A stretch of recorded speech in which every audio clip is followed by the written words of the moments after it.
আসসালামু আলাইকুম viewers, welcome back to my channel delicious cook.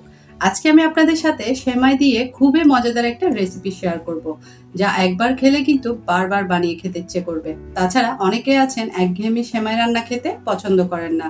তারা যদি এই রেসিপিটা একবার বাসায় ট্রাই করেন তাহলে সকলেই কিন্তু ভীষণ পছন্দ করবে আর বারবার বানাতে ইচ্ছে করবে।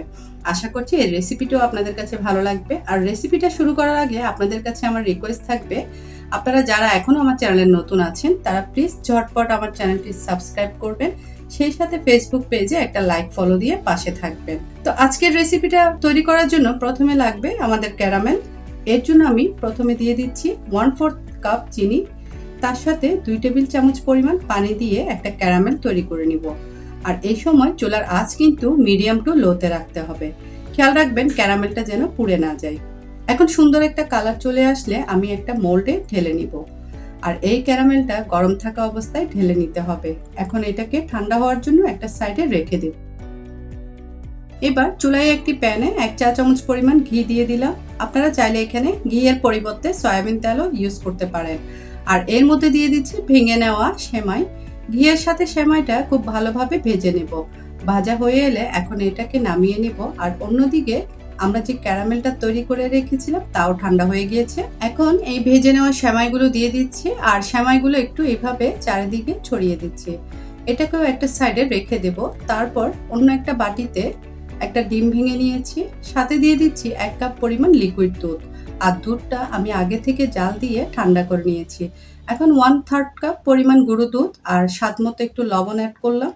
ফ্লেভারের জন্য দিয়ে দিচ্ছি অল্প একটু ভ্যানিলা এসেন্স, সাথে কিছু কাঠবাদাম কুচিও দিয়ে দিলাম। তারপর এই সবগুলোকে একটা হ্যান্ড বিটার দিয়ে খুব ভালোভাবে মিক্স করে নিতে হবে। এখানে আপনারা যদি একটু মিষ্টি বেশি খেতে চান তাহলে এই পর্যায়ে আপনাদের টেস্ট অনুযায়ী চিনিটা অ্যাড করতে পারেন। তবে আমার এখানে যেহেতু ক্যারামেলটা অনেক বেশি মিষ্টি, তাই আমি আর আলাদা করে চিনিটা অ্যাড করলাম না। তো এখন সবগুলো ভালোভাবে মিক্স করা হয়ে এলে এখন এই মিশ্রণটা আমরা ঢেলে নিব। এখন চুলায় একটা হাঁড়ি বসিয়ে তাতে পর্যাপ্ত পরিমাণ পানি দিয়ে একটা এইরকম স্ট্যান্ড বসিয়ে দিয়েছি। তারপর পাত্রটা বসিয়ে দিয়ে উপরে একটা ঢাকনা দিয়ে ঢেকে দেব। এই তো প্রায় 25 থেকে 30 মিনিটের মতো মিডিয়াম আঁচে এটাকে ঢেকে রান্না করে নিতে হবে।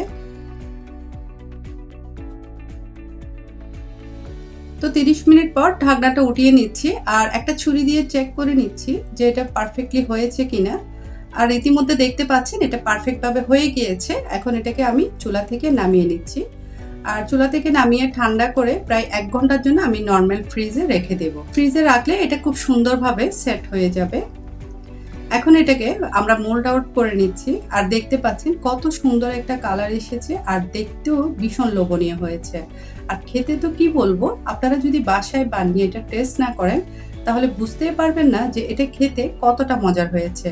আর মাঝে মাঝে তো এই ধরনের ডিফারেন্ট ডেজার্ট আইটেমগুলোই সবার অনেক বেশি মন কেড়ে নেয়। তাই আশা করছি আমার আজকের এই ভিন্নধর্মী ডেজার্ট আইটেমটা আপনাদের কাছে অনেক বেশি ভালো লেগেছে। আর ভালো লাগলে বরাবরের মতো আমার ভিডিওটা একটা মিষ্টি করে লাইক কমেন্ট করবেন, সেই সাথে ফ্যামিলি ও ফ্রেন্ডসদের সাথে বেশি বেশি করে শেয়ার করবেন, যাতে তারাও অনেক বেশি উপকৃত হয়। তো আজকে এই পর্যন্তই। আগামী ভিডিও দেখার আমন্ত্রণ জানিয়ে এখানেই বিদায় নিচ্ছি। আল্লাহ হাফেজ।